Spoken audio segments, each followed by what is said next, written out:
Let's talk about commitment. Ooh, how do you feel when they say the word commitment? It's like does the hairs go up the back of your neck, and like you get all uncomfortable, you squirm in your seats. All the girls are going, no, and all the guys are going, yeah, totally. How does he know? Okay, commitment, like fear of commitment, all these things, the committed life. Commitment's a really weird thing, and it's a real paradox. Okay, so this is going to be half like pop psychology, and then half like 3,500-year-old wisdom that I'm supposed to, give to you, little old me. But it's an important thing here, okay? What does it mean to commit? And I know when you see the word commitment, you think relationship, but it's actually not that at all. That's maybe a sidebar. I have a lot of I just had jury duty yesterday morning, so sidebar is like, I have all these terminologies of jury duty, which is probably what you think when you think commitment, like jury duty, which is hell, right? And but once you're in it, well, what can you do? You're stuck, okay? That's not what if we see commitment that way, we're definitely going to have fear of commitment issues, and it's not going to play out well in the long term. I would not bet on that horse, okay? That's not a blue chip stock if you're afraid of commitment.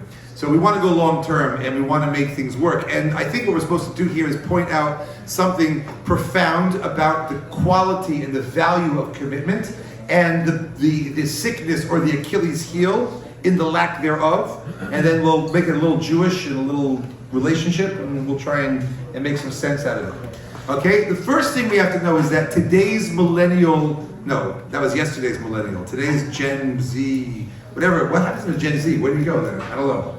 Right? But whatever you guys are dealing with out there today, there's no question that from our perspective, the bearded people out there, the gray bearded people, not the hipster people, the older, wiser, more experienced of us, look at this generation, and we really have an American sickness that's been doubled and exponentially augmented by the idea of keeping all your options open. Okay? All the options open. You want to keep everything open. And we want to make sure that we're not missing out on anything. And basically modern psychology will tell you when you go into the supermarket and you're looking at all the options available to you of products, what actually ends up happening is you get paralyzed. There is a certain short in the system where when all the options are kept open, the reality is that the mind the gears close up and clamp up, and we actually have a much more difficult time committing to anything. The more options that are available, the more paralyzed we become exponentially vis-a-vis those options. That's a danger, and the philosophy in America is we're keeping all our options open.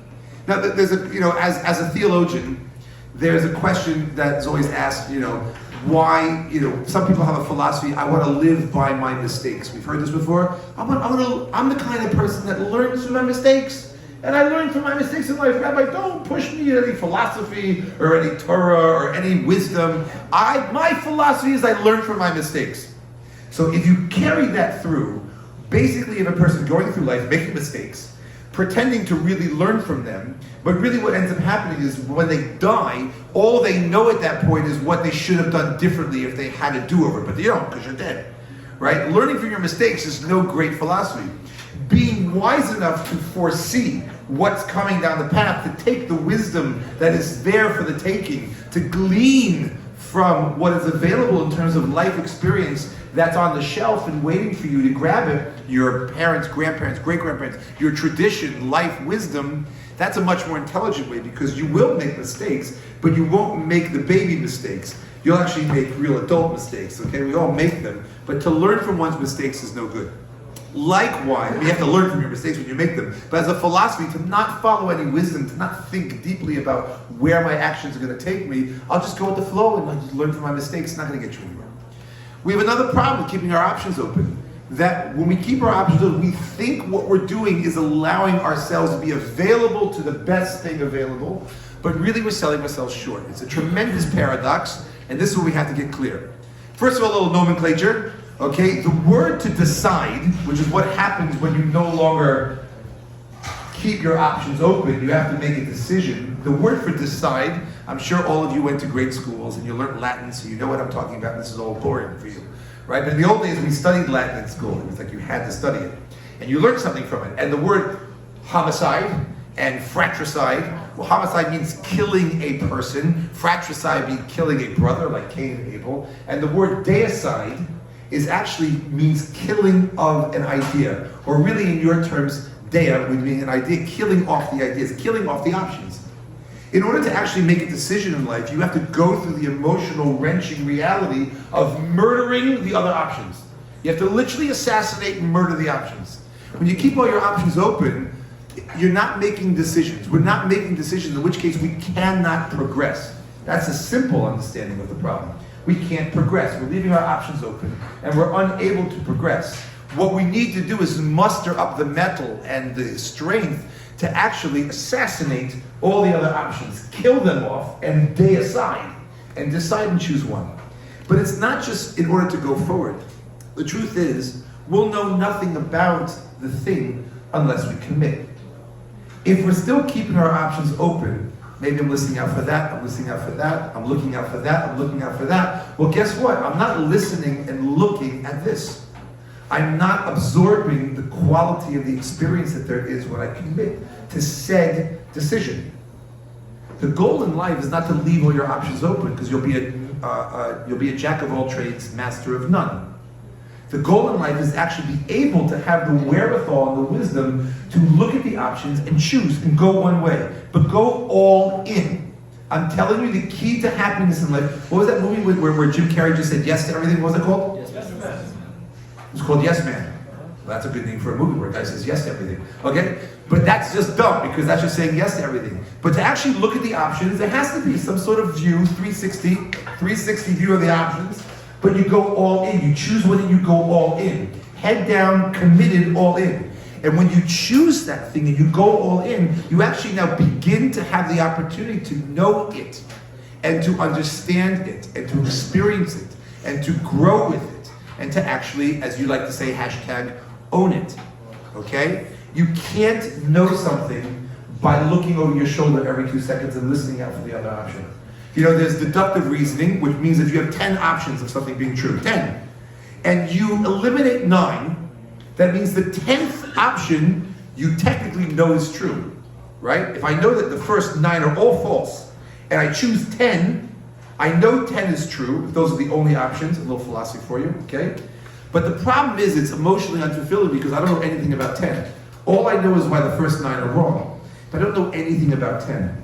When you know something's true because you jump in and you're all in, and you say, I'm going with you 10, I'm going all the way with you 10, then you know it, you can eat it, sleep it, drink it, understand it, anything in life. I'm talking about jobs, I'm talking about your relationships, I'm talking about your friendships, I'm talking about your ideology, I'm talking about your habits, I'm talking about how you eat and sleep and drink, how you wake up, how you deal with the world out there, who's shoving, bludgeoning you with 50,000 options every second of your life.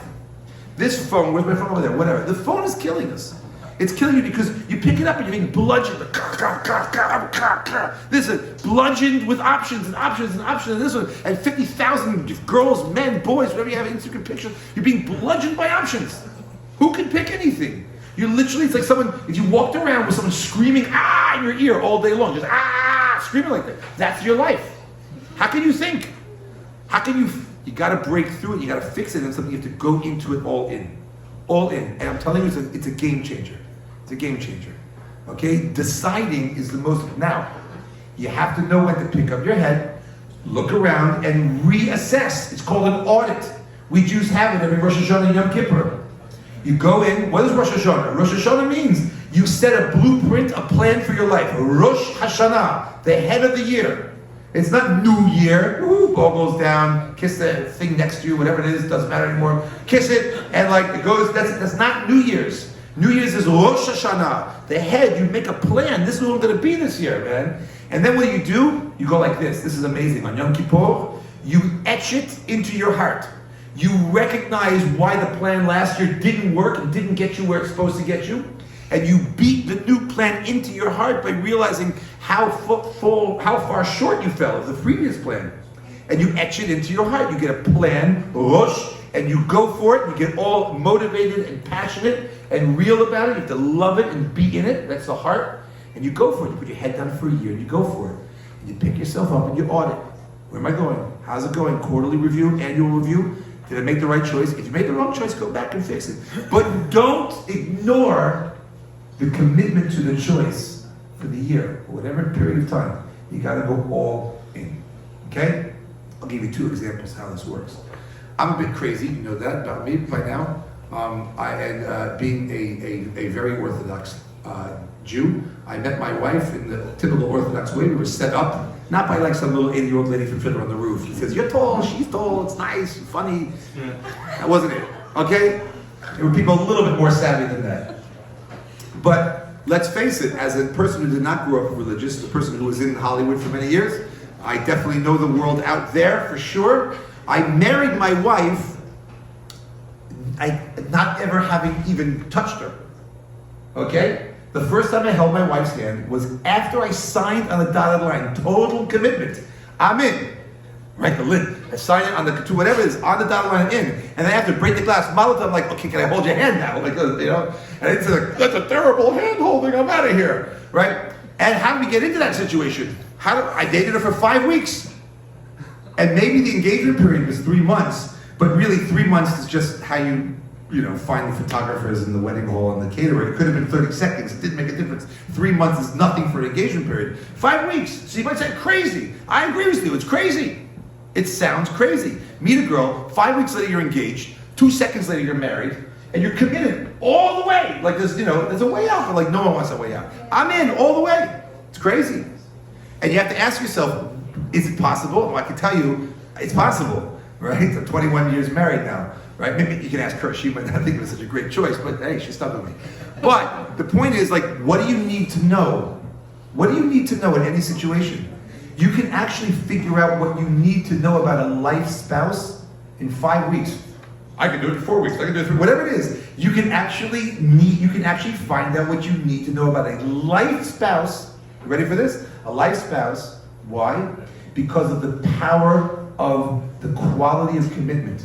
Because the commitment I made to my wife was real. It wasn't fake. I wasn't looking over my shoulder. And when that commitment is real, then you can go the distance. With anything you do in life, you decide, what do I need to know? Your options are open, but what do I need to know to choose? And when you choose, you go all in. I'll leave you with this. This is not just nice pop psychology. This is who we are as a people. The craziest thing is if you go to someone, you see Jews doing a business deal, the last thing they're going to do is say, you know what, I don't want to check into anything. You seem like a nice guy. Here's a couple $1 million investment. No Jew does that. You go over it and you do your research and everything. Jews don't have a reputation for just blindly accepting something, right? We don't have a reputation for not doing our homework and just being whimsical and whatever, right? We have a reputation of being cutthroat and hard-nosed in business. So why is it that the flag of the Jewish people, the greatest statement we made in our history was when we came to Mount Sinai, not the hospital down the road, Mount Sinai in the desert, when we came there and we said, Na'aseh v'nishma. We said something amazing. We said, I don't want to see the contract. I don't care what's in it. This thing, the Torah, I'm not interested in what's in it. I don't care. Na'aseh, which means I'm all in. We'll do it. The Jewish people came to the most important part of our entire story, our identity and our history, and we walked up there with 2 words, Na'aseh v'nishma, which means I'm all in before I know anything about it. I'm in. And then Nishma means then I'll spend my life understanding. I'll spend my life falling in love, but I know all I need to know to say yes, even though I'm not interested in looking in the book and telling me what's there, because I know who's giving it. I know the source. I know where it's coming from. What's written in the book, I'm going to spend my life learning it and loving it and being it. I'll fail, I'll succeed, I'll deal with it, right? But I know the quality of the commitment that I have is real. I saw what you did in Egypt. I know what I'm about. I know we're in this together. I'm all in.